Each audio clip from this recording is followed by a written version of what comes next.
ఉత్సాహాన్ని ఒక 10 నిమిషాలు ఓపిక పడితే మనం చాలా విషయాలు మాట్లాడుకునేది ఉన్నది. ఈరోజు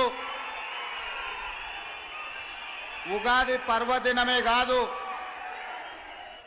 ఈనాడు ప్రతి పేదవాడికి పట్టెడన్నం పెట్టాలన్న ఆలోచన, పండుగ పూట శ్రీమంతులు తినే సన్న బియ్యం, పేదవాళ్ళు తండాలలో గూడాలలో మారుమూల పల్లెల్లో బలహీన వర్గాలతో సహా అందరూ సన్న బియ్యంతో అన్నం తినాలని ఒక మంచి సంకల్పంతో మీ అభిమాన నాయకుడు కష్టాలలో నష్టాలలో మీ కుటుంబ సభ్యుడిగా చూసి మీ గుండెల్లో పెట్టుకొని కాపాడి మీ భుజాల మీద మోసి 6 సార్లు ఎమ్మెల్యేగా, ఒకసారి పార్లమెంట్ సభ్యుడిగా, సుదీర్ఘ కాలం కాంగ్రెస్ పార్టీ తెలంగాణ అధ్యక్షుడిగా మీరు మోసిన నాయకుడు ఉత్తమ్ కుమార్ రెడ్డి గారి అధ్యక్షతన, అదే విధంగా మా సోదరిమణి మీ ఊరి కోడలు, మా ఊరి ఆడబిడ్డ ఉత్తమ్ పద్మావతి రెడ్డి గారు, కోదాడ శాసనసభ్యురాలు, వారిద్దరి ఆధ్వర్యంలో ఉగాది పండగ పూట ఇంత అద్భుతమైన సంబరాలు నిర్వహించినందుకు ఉత్తమ్ పద్మావతి రెడ్డి గారిని, ఉత్తమ్ కుమార్ రెడ్డి గారిని 4 కోట్ల తెలంగాణ ప్రజల పక్షాన మనస్ఫూర్తిగా నేను అభినందిస్తున్న వారిని. మిత్రులారా, ఉగాది పండుగనే కాదు, మా మైనారిటీ సోదరులకు పవిత్రమైన రంజాన్ మాసం, రేపు రంజాన్ పండుగ సందర్భంగా మైనారిటీ సోదరులకు కూడా రంజాన్ శుభాకాంక్షలు తెలియజేస్తున్నా. ఈనాడు ఈ కార్యక్రమంలో నాతో పాటు ముఖ్య అతిథులుగా పెద్దలు శాసన మండలి చైర్మన్ సుఖేందర్ రెడ్డి గారు, శాసనసభ స్పీకర్ గడ్డం ప్రసాద్ కుమార్ గారు, శాసన మండలి సభ్యులు, కాంగ్రెస్ పార్టీ అధ్యక్షులు మిత్రుడు మహేష్ కుమార్ గౌడ్ గారు, అదేవిధంగా మంత్రివర్గ సహచరులు కోమటిరెడ్డి వెంకటరెడ్డి గారు, అదేవిధంగా సోదరిమణి మంత్రివర్గ సభ్యులు సీతక్క గారు, మిత్రులు మంత్రివర్గ సభ్యులు దుద్దిల్ల శ్రీధర్ బాబు గారు, అదేవిధంగా మంత్రివర్గ సహచర సభ్యులు మిత్రులు శ్రీధర్ బాబు గారు, పొంగులేటి శ్రీనివాస్ రెడ్డి గారు, అదేవిధంగా మీ అభిమాన నాయకుడు దక్షిణ భారతదేశంలోనే అత్యధిక మెజారిటీ సాధించిన యువ పార్లమెంట్ సభ్యులు కుందూరు రఘువీర్ రెడ్డి గారు,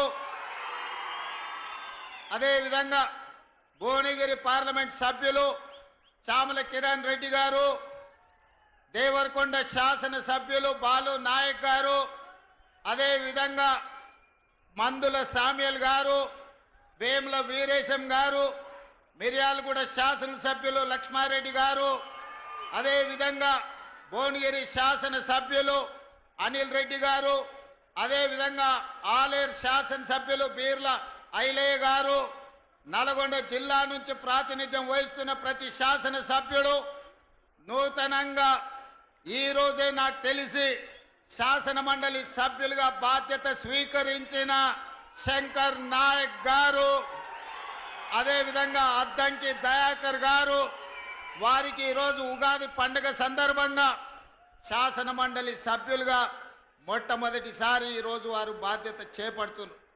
అదేవిధంగా మిత్రులారా, సహచర మంత్రివర్గ సభ్యులతో పాటు పార్లమెంట్ సభ్యులు, శాసన మండలి సభ్యులు, రాష్ట్ర నలుమూల నుంచి వచ్చిన శాసన సభ్యులు, వివిధ కార్పొరేషన్ల చైర్మన్లు, ప్రభుత్వ ఉన్నతాధికారులు, chief secretary Shanti Kumar garu, civil supplies commissioner, principal secretary Chauhan garu, ఇతర ఉన్నతాధికారులు ఈ కార్యక్రమాన్ని ఇంత పెద్ద ఎత్తున విజయవంతం చేసి ఈ కోదాడ హుజూర్ నగర్ ప్రాంతం కాంగ్రెస్ పార్టీ కంచుకోట నిరూపించిన ప్రతి ఒక్క కార్యకర్తకు మనస్ఫూర్తిగా అభినందనలు కృతజ్ఞతలు తెలియజేస్తున్నా. మిత్రులారా, కృష్ణపట్టి ప్రాంతం దళాలకు ప్రతిష్ట. ఈ ప్రాంతం పోరాటానికి మారు పేరు. ఈనాడు నల్లగొండ గడ్డ మీద నిలబడి మనం మాట్లాడుకుంటున్నామంటే తరతరాలుగా ఈ తెలంగాణ ప్రాంతానికి, ఈ ప్రాంత ప్రజలకు ఒక గొప్ప చరిత్ర ఉంది.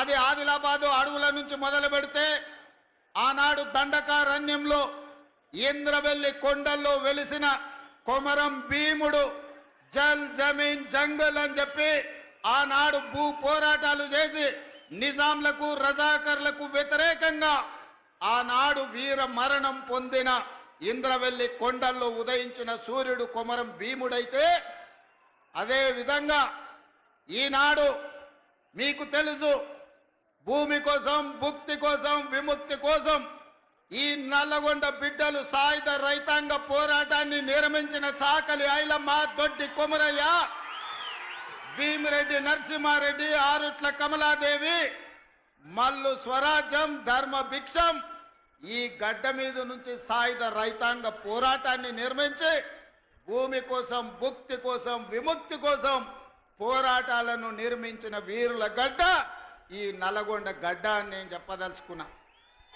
అదేవిధంగా మిత్రులారా, ఆనాడు రాజులకు రాజ్యాలకు వ్యతిరేకంగా కొమరం భీముడు, రామ్జీ గోండు, చాకలి ఐలమ్మ, ఆరుట్ల కమలాదేవి, ఆనాడు దొడ్డి కొమరేలు, సర్దారు సర్వాయి పాపన్న గౌడ్లు ఈ ప్రాంతంలో నిర్మాణం చేసిన పోరాటాలు మనకు స్ఫూర్తి.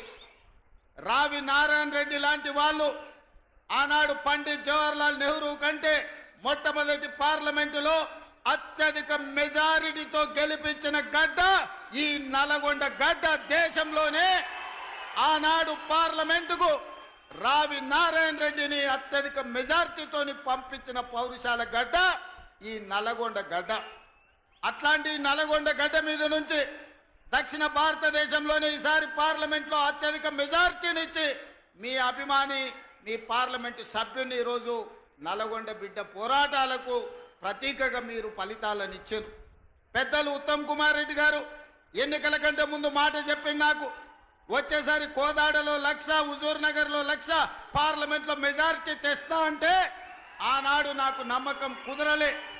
ఈనాడు మిమ్మల్ని చూసిన తర్వాత ఎందుకు 1,00,000 వచ్చిందో మీరు కంకణ బద్దులై కార్యరంగంలో దిగి కాంగ్రెస్ పార్టీకి అటు కోదాడలో 1,00,000, ఇటు హుజూర్ నగర్ లో ఇంకొక 1,00,000 మెజారిటీనిచ్చి 5,60,000 మెజారిటీ ఈ నల్లగొండ గడ్డ మీద నుంచి మీరు ఇచ్చిండ్రు.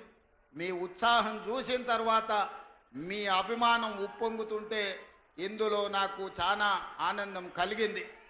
ఎందుకంటే ఈ నల్లగొండ ప్రాంతం చైతన్యానికి మారు పేరు, ఈ నల్లగొండ ప్రాంతం పోరాటాలకు మారు పేరు. అందుకే ఈ గడ్డ మీద నుంచి వచ్చే నాయకత్వం, ఈ గడ్డ మీద నుంచి వచ్చే తీర్పు ప్రజా తీర్పుగా ప్రజలు గమనిస్తుంటారు.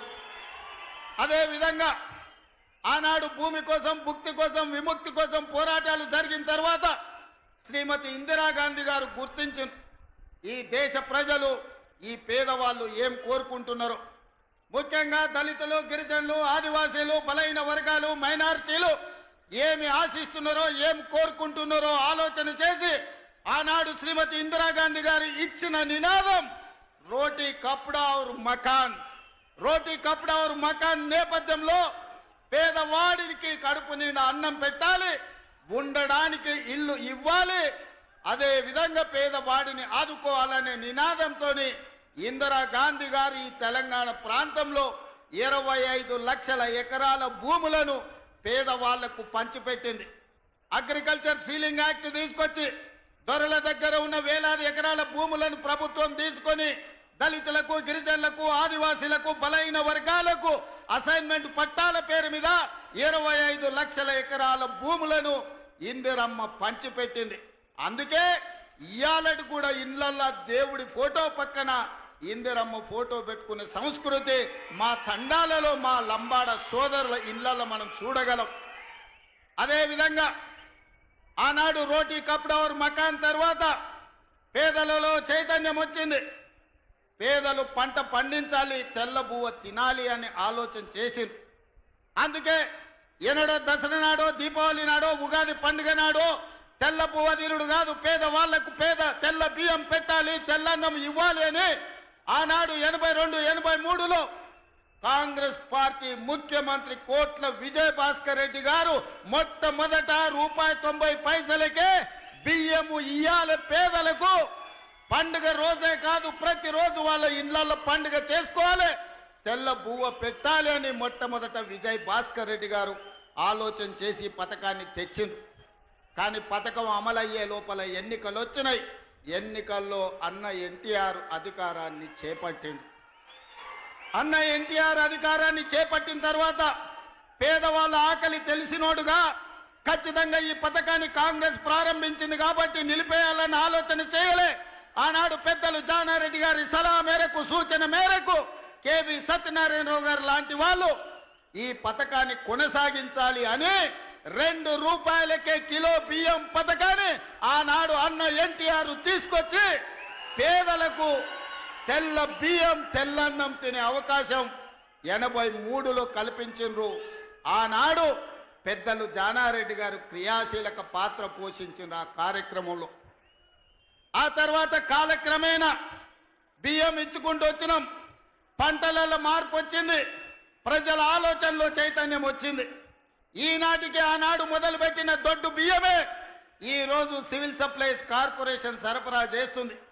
ఈ సందర్భంగా వేదిక మీద ఉన్న పెద్దలకు, ఇక్కడికి వచ్చిన యువకులకు గుర్తు చేయాలి, పేదవాళ్ళ ఆకలి తీర్చడానికి ఆనాడు పబ్లిక్ డిస్ట్రిబ్యూషన్ స్కీమ్, ఈ రోజు మనం ఏదైతే రేషన్ షాపులు అంటున్నామో 1957లో పండిత్ జవహర్లాల్ నెహ్రూ గారు మొట్టమొదట ఈ ప్రాంతంలో ప్రధానమంత్రిగా ఉన్నప్పుడు పేదలకు ఆహార భద్రత కల్పించాలని 70 ఏళ్ల క్రితమే పీడీఎస్ విధానాన్ని కాంగ్రెస్ పార్టీ తీసుకొచ్చింది. ఇవాళ ఆ పౌర సరఫరాల శాఖనే దొడ్డు బియ్యం పథకాన్ని అమలు చేస్తుంది. మేం బాధ్యత చేపట్టిన తర్వాత 2000 పైగా మిల్లర్లు ఉన్నాయి ఈ ప్రాంతంలో. రైసు మిల్లులకు ప్రతిదీ మిర్యాలగూడ, హుజూర్ నగర్, కోదాడ ప్రాంతంలో దేశంలోనే అత్యధికంగా ఒడ్లు పండించే ప్రాంతం. ఇవాళ నల్గొండ జిల్లాలో 12 లక్షల ఎకరాలలో వరి పండిస్తున్నారంటే ఇక్కడి రైతాంగం ఒడ్లు ఎన్ని పండిస్తారో, ఈ రోజు ఈ దేశంలోనే అత్యధికంగా ఒడ్లు పండించే రైతులు ఈ ప్రాంతంలో ఉన్నారు. ప్రభుత్వం ఏర్పడ్డ తర్వాత పెద్దలు ఉత్తమ్ కుమార్ రెడ్డి గారితో మాట్లాడినా. మేము సివిల్ సప్లైస్ కార్పొరేషన్ సమీక్ష చేసినాం. మిల్లర్ల దగ్గర ఆనాటి ప్రభుత్వం 21,000 కోట్ల రూపాయల వడ్లను మిల్లర్ల దగ్గర తాకట్టు పెట్టింది. మిల్లర్లను పిలిచి సమావేశం పెట్టి ప్రభుత్వం 21,000 కోట్ల రూపాయల వడ్లు మీ దగ్గర దాచిపెడితే ఎక్కడునే లెక్క చెప్పుండ్రి, లెక్క చెప్పకపోతే పైసలు కట్టుండ్రి అంటే పైసలు కట్టేటోడు లేడు, వడ్లు ఇచ్చేటోడు లేడు. అదేవిధంగా ఈరోజు రేషన్ షాపుల్లో దొడ్డు బియ్యం పోతే ఉచితంగా ప్రతి మనిషికి రాష్ట్రంలో 3 కోట్ల మందికి ప్రభుత్వం ఉచిత బియ్యం ఇస్తే ఆ బియ్యం 10 రూపాయలకు మళ్ళా మిల్లర్లే కొంటుండ్రు. ఆ మిల్లర్లు మళ్ళా ప్రభుత్వానికి 30 రూపాయలకు సరఫరా చేస్తున్నారు. ఈ సైక్లింగ్ మొత్తం అన్ని చూసినాం, ఆలోచన చేసినాం. ఇవాళ ముఖ్యమంత్రిగా ఎన్నో రకాల ప్రయత్నం చేసినాం. 7,000 కోట్ల రూపాయల వడ్లను అమ్మాలని టెండర్లు పెట్టినాం. ఇవాళకి 3,000 కోట్లకు సంబంధించిన వడ్లే వచ్చినాయి కానీ మిగతా మిల్లర్లు సహకరిస్తలేరు. దీనికి ప్రధానమైన కారణం దొడ్డు బియ్యం ఇవ్వడంతో పేదవాళ్ళు దొడ్డు బియ్యం ఈ రోజు వండుకుంటలేరు, తింటలేరు. ప్రతి వాడు సన్న బియ్యం తినాలన్న ఆలోచన, కుటుంబాల ఆర్థిక స్థితిగతులు మెరుగాయి. ఈ రోజు మనం పంచిపెట్టే దొడ్డు బియ్యం పేదవాడు వండుకుంటలేడు, తింటలేడు.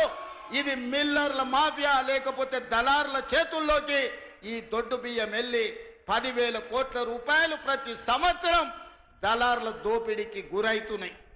అందుకే ఆలోచన చేసిన పెద్దలు ఉత్తమ్ కుమార్ రెడ్డి గారితో మాట్లాడిన, సహచర మంత్రివర్గ సభ్యులతో చర్చించిన, బట్టి విక్రమార్క గారిని ఒప్పించిన, ఇక దొడ్డు బియ్యం కాదు, ప్రతి పేదవాడికి ప్రతి ఒక్కడికి 6 కిలోల సన్న బియ్యం ఇవ్వాలి.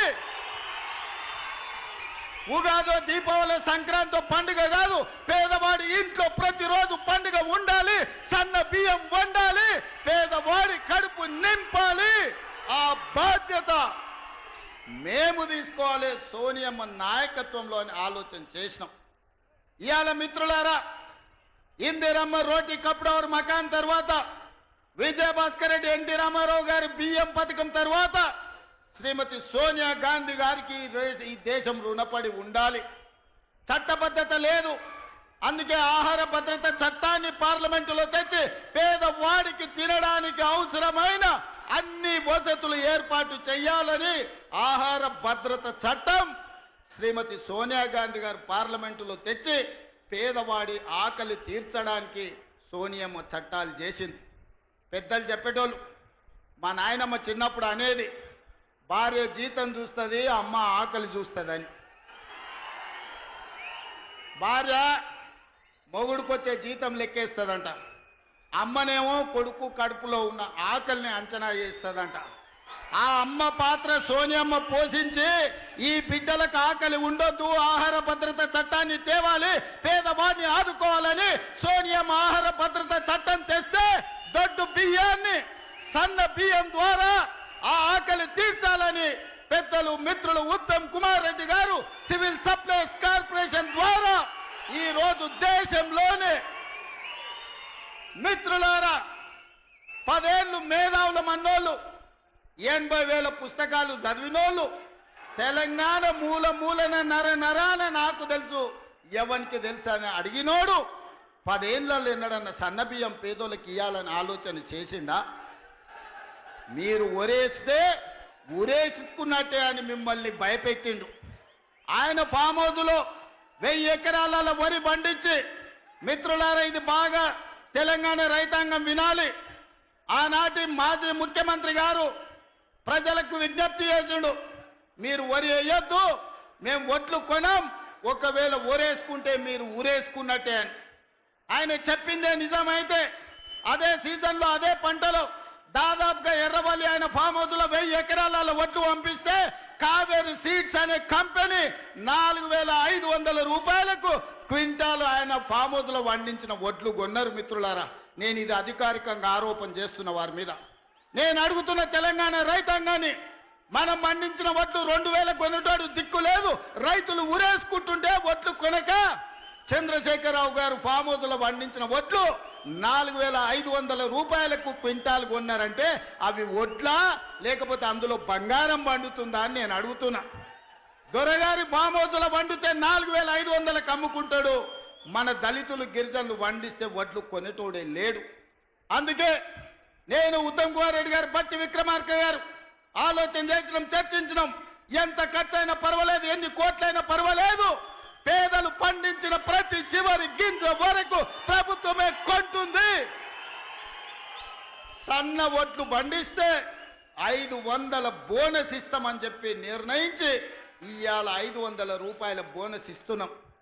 నల్గొండ వాళ్ళు తెలివైన వాళ్ళు, చైతన్యం ఉన్నోళ్ళు ఏదైనా అడ్వాన్స్గా అందిపుచ్చుకుంటారు. అందుకే 12 లక్షల వరి పండిస్తే మీ వాళ్ళే 8 లక్షలు ఇవాళ సన్న ఒడ్లు పండిస్తూ రాష్ట్రంలోనే అత్యధికంగా సన్న ఒడ్లు పండించేది నల్గొండ జిల్లా. ఇవాళ అత్యధికంగా రుణమాఫీ జరిగినా, అత్యధికంగా సన్న ఒడ్లకు బోనస్ వచ్చినా అది నల్గొండ జిల్లాకే అత్యధికంగా వచ్చింది. అది మీ చైతన్యానికి, మీ పట్టుదలకు మారు పేరు. ఇవాళ అందుకే పండించిన రైతుకు బోనస్ ఇవ్వాలి, వినియోగదారుడు పేదవాడికి కడుపు నిండా తెల్లన్నం సన్న బియ్యం పెట్టాలి అని ఇవాళ సన్న బియ్యం పథకాన్ని ఇవాళ హుజూర్ నగర్ గడ్డ మీద మనం ప్రారంభించుకున్నాం. మిత్రులారా, ఆనాడు కొమరం భీముడు మొదలుపెట్టిన జల్ జమీన్ జంగిల్ పోరాటం నుంచి ఆ తర్వాతి తరంలో చాకలి అల్లయ్య, దొడ్డి కుమరయ్య, భూమి కోసం, భుక్తి కోసం, విముక్తి కోసం రావి నారాయణ రెడ్డి, ఆరుట్ల కమలాదేవి ధర్మ భిక్షం చేసిన పోరాటం, సాయుధ రైతాంగ పోరాటం తర్వాత ఇందిరమ్మ తెచ్చిన రోటీ కప్డవర్ మఖాన్ పథకం తర్వాత విజయభాస్కర్ రెడ్డి ఎన్టీ రామారావు తెచ్చిన బియ్యం తెల్ల బియ్యం పథకం తర్వాత ఈనాడు గొప్ప పథకం ఏదైనా ఉంది అంటే ఈనాడు మనం ప్రారంభించుకున్న సన్న బియ్యం పథకం చరిత్రలో నిలబడుతుంది. ఆ చరిత్రకు హుజూర్ నగర్ వేదిక కావడం తెలంగాణ ప్రజల యొక్క అదృష్టం అని చెప్పి ఈనాడు నేను చెప్పదలుచుకున్న. మిత్రులారా, ఇది ఆషామాషి పథకం కాదు. ప్రభుత్వం ఎవడో ఇష్టం ఉన్నోడో ఇష్టం లేనోడో వస్తే ఈ పథకాన్ని రద్దు చేసే పథకం కాదు. చరిత్రలో ఎవరు వచ్చినా, ఎన్ని తరాలు మారినా, ఏ ప్రభుత్వం ఎవరు ముఖ్యమంత్రి అయినా ఈ సన్న బియ్యం పథకాన్ని రద్దు చేసే ధైర్యం చెయ్యరు. ఇది శాశ్వతంగా చరిత్రలో నిలిచిపోయే పథకం. ఆ పథకాన్ని ఇయ్యాల మీరందరూ వేలాది మంది యువకులే కాదు, వేలాది మంది ఆడబిడ్డలు హెలికాప్టర్ నుంచి నేను చూస్తే చీమల దండే హుజూర్ నగర్ వైపు కదులుతున్నట్టుగా కృష్ణా నది మొత్తం ఉవ్వెత్తున ఉప్పొంగి సునామీలో హుజూర్ నగర్ కమ్మేసినట్టుగా మిమ్మల్ని అందరినీ గాల్లో నుంచి చూస్తుంటే ఒక ఉద్వేగం ఈ రోజు నాకు అనిపిస్తుంది. నా గుండెల్లో ఒక భావోద్వేగం ఉంది.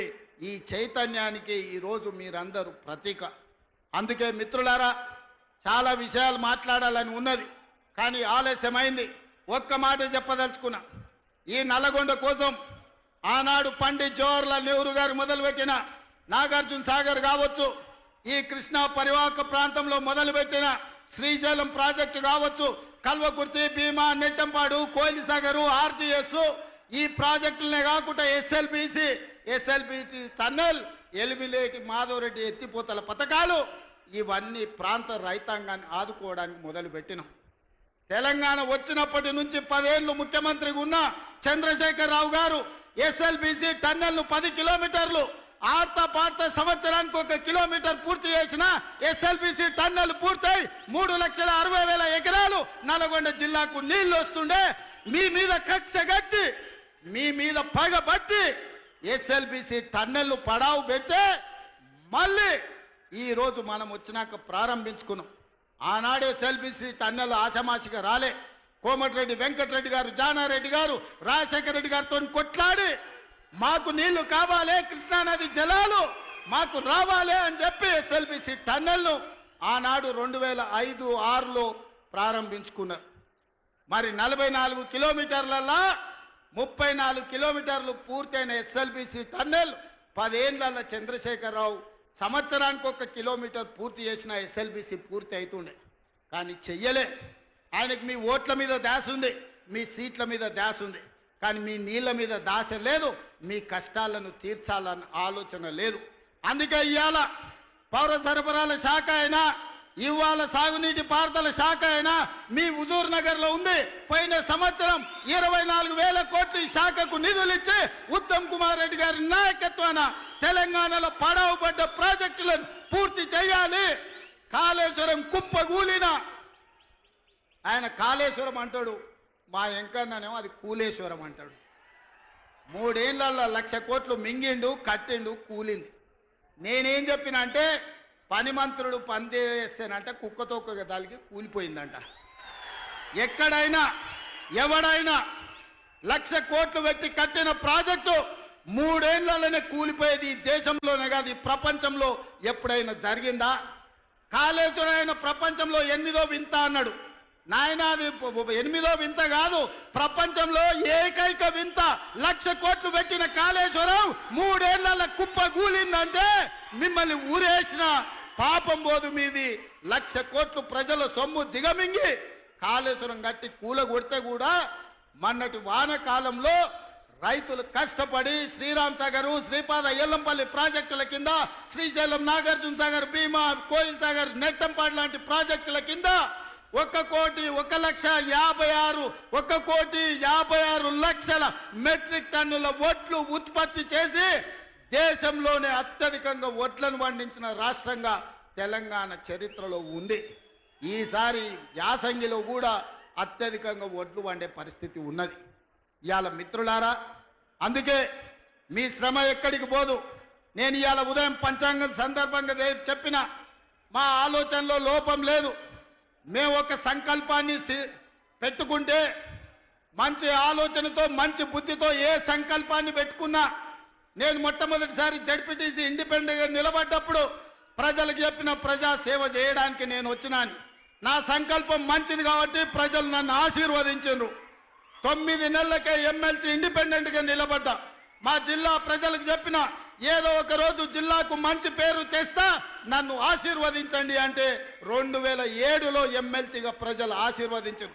2009లో ఎమ్మెల్యేగా, 2014లో ఎమ్మెల్యేగా, 2018లో చంద్రశేఖరరావు కక్ష గట్టి ఇల్లు తలుపులు బద్దలు కొట్టి పోలీసుల్లో నిర్బంధిస్తే, పోలీసులను పెట్టి గెలిస్తే 3 నెలలు తిరిగే లోపలనే ప్రపంచంలోనే పెద్ద పార్లమెంట్ అయిన మల్కాజ్గిరిలో ఆశీర్వదించి ఎంపీగా ఢిల్లీకి పంపిస్తే సోనియమ్మ ఆశీర్వదించి పిసిసి అధ్యక్షుడిగా తెలంగాణ రాష్ట్రానికి పంపించింది.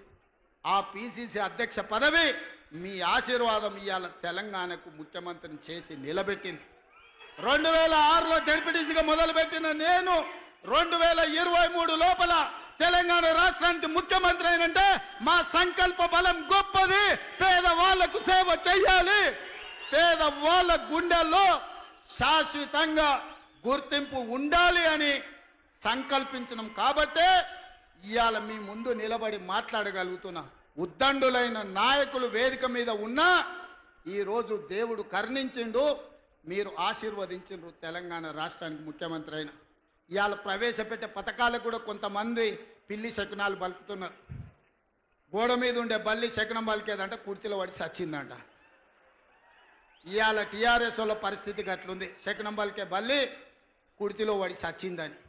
ఇవాళ వాళ్ళు శాపనార్థాలు పెడుతున్నారు, ఎట్లిస్తారని.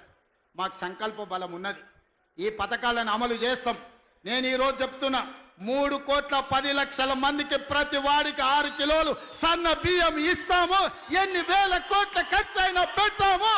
రైతు రుణమాఫీ చేస్తామన్నాము. 25,35,964 మందికి 20,617 కోట్ల రూపాయలు రైతు రుణమాఫీ మొదటి 10 నెలల్లోనే మేం చేసినాం. 10 ఏళ్లలో చంద్రశేఖరరావు పండ్లకి ఇచ్చుకుంటా 16,000 కోట్లు చేశాడు. నాకు నీకు పోలికేంది? నందికి పందికున్నంత తేడా ఉంది. నాతో పోల్చుకునేది ఏంది? నువ్వు ఎగగొట్టిన రైతు బంధు పథకం 7,625 కోట్లు ప్రభుత్వం ఏర్పాటు చేసిన మొదటి 3 నెలల్లోనే ఆయన రైతులకు పంగనామం పెడితే 7,625 కోట్ల రూపాయలు రైతు బంధు పథకాన్ని మొదటి భాగాన్ని రైతుల ఖాతాలో వేసినాం. ఇవాళ రైతు భరోసా 10,000 నుంచి 12,000కు పెంచి ఇవాళకి 5,000 కోట్ల రూపాయలు రైతుల ఖాతాలో వేసినాం. తొందరలోనే మిగతా 4,000 కోట్లు కూడా వేసి ప్రతి సంవత్సరం రైతు భరోసా పథకం కింద పేదలకి 20,000 కోట్ల రూపాయలు పంచి పెడతాం. ఇవాళకి రైతు రుణమాఫీ కింద 21,000, రైతు భరోసా కింద 12,000, 33,000 కోట్ల రూపాయలు 15 నెలల రైతుల ఖాతాలో నగదు బదిలీ చేసి రైతుల గుండెల్లో శాశ్వతంగా ఇందిరమ్మ పేరు, సోనియమ్మ పేరు ఉండేటట్టు ఈరోజు చర్యలు చేపట్టినాం. సన్న వడ్లకు ఉత్తమ్ కుమార్ రెడ్డి గారు 1,200 కోట్ల రూపాయల బోనస్ ఇచ్చిండు. ఒకరోజు వెనక ముందైనా గతంలో మీకు తెలుసు, మిల్లుల కాడికి పోయినా తాలు పేరు మీద, తౌడు పేరు మీద, తుట్టి పేరు మీద, తడి పేరు మీద క్వింటాల్కు 10 కిలోలు దండి కొట్టేది. ఇవాళ ఎవరినైనా 1 కిలో దండి కొట్టమని ఉత్తమ్ కుమార్ రెడ్డి గారు వస్తే తీసి బొక్కలేపిస్తా అని చెప్పిండు. ఇవాళ రైతు తీసుకెళ్లిన ధాన్యాన్ని ఎవరైనా తూకం పెట్టి కొనుక్కునే పరిస్థితి. ఆనాడు 3 నెలలైనా పైసలు వచ్చేది కాదు. ఈరోజు 3 రోజుల్లోనే మీ ఖాతాలలో నగదు పడుతుంది. అందుకే ఈ ప్రభుత్వం మీ నాయకుడు ఉత్తమ్ కుమార్ రెడ్డి గారి నాయకత్వంలో ఇది ఒక పక్కన సాగునీటి ప్రాజెక్టులు, రెండో పక్కన పౌర సరఫరాల శాఖ సన్న బియ్యం పథకాన్ని పకడ్బందీగా అమలు చేసి శాశ్వతంగా పేదవాళ్ళని ఆదుకునే కార్యక్రమం తీసుకుంటాం. ఆ ఆదుకునే కార్యక్రమం హుజూర్ నగర్ గడ్డ మీద నుంచి ప్రారంభించి మీరందరూ వేలాదిగా తరలి వచ్చి ఉత్తమ్ పద్మావతి రెడ్డి గారిని, ఉత్తమ్ కుమార్ రెడ్డి గారికి అండగా నిలబడి ఈరోజు తెలంగాణకు మొత్తం ఈ ప్రాంతం కాంగ్రెస్ కంచుకోట, వారి కుటుంబానికి అదేవిధంగా ఎన్ని చెప్పినా ఉత్తమన్న సిట్టి అందిస్తూనే ఉన్నాడు. వచ్చిన ఎంబడే 2012లో మొదలుపెట్టిన హౌసింగ్ స్కీమ్ 2,100 ఇండ్లకు వచ్చి కూర్చొని 60 కోట్లు వసూలు చేసి ఇవాళ ఇండ్లు చూపించిన సంతోషమైంది. అదేవిధంగా అగ్రికల్చర్ కాలేజ్ ఉత్తమ్ కుమార్ రెడ్డి గారు అడుగుతున్నారు. ఇంకా వారు అడిగినాక కాదనేదే ఉంది. వారు అడిగినాక మీ అభిమానం చూసినాక ఇంతసేపైనా మీరు స్వచ్ఛందంగా వచ్చిన తర్వాత అగ్రికల్చర్ అంటేనే హుజూర్ నగర్, కోదాడ ఈ ప్రాంతంలో ఉన్నది, మిర్యాలగూడ ప్రాంతంలో. అందుకే ఇక్కడికి అగ్రికల్చర్ కాలేజ్ ఇవ్వడమే కాకుండా మా BLR young India integrated residential school అడిగిండు, వారికి కూడా 200 కోట్ల రూపాయలతోని రెసిడెన్షియల్ స్కూల్ కాలేజీని కూడా వారికి కూడా మంజూరు చేస్తున్నాం. అడ్వాన్స్డ్ టెక్నాలజీ సెంటర్ మా పద్మక్కకు కోదాడకు కూడా ఇయ్యదలుచుకున్నాం. అదే విధంగా అడ్వాన్స్ టెక్నాలజీ సెంటర్ కూడా కాగితం ఇచ్చిండు లక్ష్మారెడ్డి, తప్పకుండా ఇస్తాం. అదే విధంగా మిగతా కొన్ని అడిగిండు. ఒక్కసారి ఇవన్నీ లెక్కలు చూసుకొని వీటి మీద మళ్ళీ మొత్తం హుజూర్ నగర్ అన్ని ఇన్నే చెప్తే మిర్యాలగూడలో మళ్ళీ లక్ష్మారెడ్డి మీటింగ్ పెట్టాడు. మిర్యాలగూడలో లక్ష్మారెడ్డి మీటింగ్ పెట్టినాకనే మిగతా అన్నీ ఆడుకొచ్చి చెప్తా. ఎంకన్నా ఇంకో సిట్ అందిస్తున్నాడు. దేవరకొండ కూడా బాలు నాయక్ మంచి మిత్రుడు. దేవరకొండ మా పక్కనే ఉంటుంది, మా కానుకొని ఉంటుంది అవతల అచ్చంపేట నుంచి. మా చుట్టాలంతా అన్నే ఉండు. అవునా? రఘువీరెడ్డి తాత ముందు అక్కడి నుంచి ఎమ్మెల్యే ఉండే నారాయణ రెడ్డి గారు గుర్తుంది కదా మీకు అందరికీ. సో అందుకే దేవరకొండ కూడా యంగ్ ఇండియా రెసిడెన్షియల్ స్కూల్ అని అన్నారు. తప్పకుండా దేవరకొండకు పోయే ప్రకటిస్తా. మిగతా అన్ని ఇంకా అన్ని చూస్తా చూస్తా. ఏదేమైనా నేను ఒక్కటే మాట చెప్పదలుచుకున్నా. 5 ఏళ్ల కోసం ఎన్నికైన ప్రభుత్వం 15 నెలలని చేయగలిగిన అన్ని చేసినాం. భవిష్యత్తులో కూడా ఇంకా చేస్తాం. ఇవాళ వాళ్ళు ఎట్లన్నా చేసి కాళ్ళలో కట్టెబెట్టి కింద పడేయాలని చూస్తారు. కానీ ఇది ఎవరు అంత ఆషామాషిగా లేరు. ఒకవేళ నాయకులు కొంచెం అట్లా ఇట్లా ఉన్నా మా కార్యకర్తలు అట్లా లేరు. పట్టుదలతో ఉన్నారు, చైతన్యంతో ఉన్నారు. ఎవరైనా ఏమైనా ఎక్కడైనా టీఆర్ఎస్ ఓడో ఇంగోడో మన కాళ్ళల్లో కట్టె పెట్టాలనుకుంటే వాళ్ళ కళ్ళ కారం కొట్టడానికి మీరందరూ సిద్ధంగా ఉన్నారు.